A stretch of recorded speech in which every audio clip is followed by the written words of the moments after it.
앤더슨은 저는 뉴욕에서 동유럽 출신의 부모님 사이에서 태어났습니다. 부모님들은 그녀를 에스티라고 불렀죠. 그녀의 부모님 모두 뷰티 사업을 하셔서 그런지 그녀의 어머니는 항상 그녀의 손에 리치한 크림을 자주 발라주셨다고 합니다. 그리곤 항상 한 사람의 손이 모든 것을 말해준다고 어린 에스티에게 말해주었다고 합니다. 에스티는 피부과 의사였던 삼촌과 함께 화장품 개발을 시작합니다. 처음 그녀는 가족들과 친구들을 상대로 피부 관리에 관해 이야기하였고 그녀가 직접 만든 클렌저와 크림 등을 나누어 주었다고 합니다. 이후 그녀는 뉴욕 오이간 호수에서 그녀의 남편 조셉 로더를 만나게 됩니다. 그리고 1930년 결혼을 하였고 그녀의 사업 또한 더욱 성장하게 됩니다. 첫 아이를 출산한 그녀는 연극 배우를 꿈꾸게 됩니다. 꿈을 이루기에 쉽지 않았고 여배우를 포기하고 그녀는 다시 뷰티 사업에 집중하게 됩니다.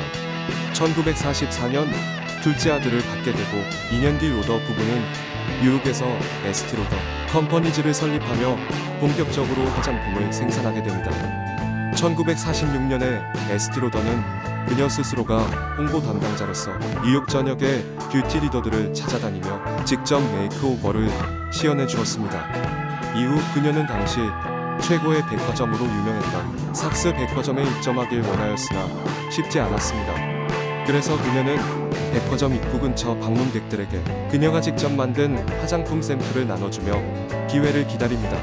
샘플에 만족한 고객들이 백화점을 상대로 제품 문의를 하였고 그 수가 많아지다 보니 백화점 측은 에스티 로더를 정식으로 입점시키게 됩니다.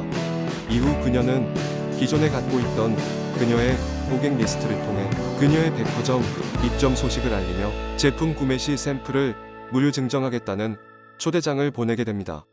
이것이 화장품 업계의 최초 샘플 증정을 시도한 마케팅으로 알려져 있습니다. 에스티 로더는 조향사로도 명성이 대단했습니다. 1953년 뉴스듀라는 바스 오일 겸 향수가 발매되었는데 미국에서 선풍적인 인기를 끌게 되면서 미국 최고의 판매 기록도 세우게 됩니다.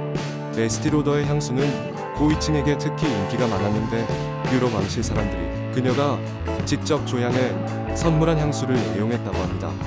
당시 그녀의 향수 제조법은 본인과 남편 그리고 아들만 알고 있었다고 합니다. 또한 제조법의 유출을 막기 위해 그녀는 여러 방법을 강구했는데 향수가 공장에서 완성되기 직전 95%의 상태에서 직접 공장을 방문하여 나머지 비밀의 5%만을 첨가하여 출고하였다고 합니다. 이후 브랜드로서 에스티 로더는 립스틱 시장에서 두각을 나타내며 뷰티 메이크업 쪽으로 사업을 확장하게 됩니다. 1967년 에스티 로더는 뉴욕에 그녀의 첫 번째 실험실을 오픈합니다. 그리고 그녀의 실험실 파트너인 조와 함께 화장품 개발에 집중하게 됩니다. 1982년에 에스티 로더는 나이트리 헤어 셀룰러 리커버리 콤플렉스를 런칭합니다. 현재 에스티 로더의 간판 제품이며 갈색병으로 유명한 제품이죠. 최근 개발한 기술을 포함하여 25개의 특허를 보유한 제품은 전 세계에서 가장 사랑받는 화장품 중 하나입니다. 에스티 로더는 지속적으로 자체 브랜드를 연구 개발하였고 동시에 세계 진출을 목표로 회사의 몸집을 불려나갑니다. 1995년 경영에서 물러난 에스티 로더 여사는 가족들에게 경영을 넘겼고 2004년 향년 97세의 나이로 세상을 떠나게 됩니다. 지금까지 브랜드 스토리였습니다.